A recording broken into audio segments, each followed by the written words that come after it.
शाळा सोडल्याचा दाखला म्हणजेच टीसी घेण्यासाठी आलेल्या एका 17 वर्षीय विद्यार्थ्याने आपल्या शिक्षकावर थेट चाकूने प्राणघातक हल्ला केलाय। छत्रपती संभाजीनगर शहरातील छावणी परिसरातील लिटिल फ्लॉवर शाळेत मिळालेल्या प्राथमिक माहितीनुसार एक 17 वर्षाचा अल्पवयीन मुलगा आज शाळेमध्ये आपली टीसी घेण्यासाठी आला होता।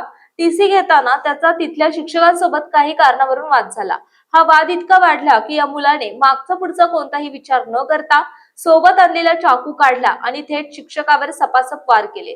या हल्ल्यामागचं कारण ऐकून पोलिसही चक्रावून गेले। छावणी पोलीस ठाण्याचे पोलीस निरीक्षक विवेक जाधव यांनी दिलेल्या माहितीनुसार हा मुलगा 2023 पर्यंत या शाळेत शिकत होता, पण तो 10वीच्या परीक्षेत नापास झाला होता।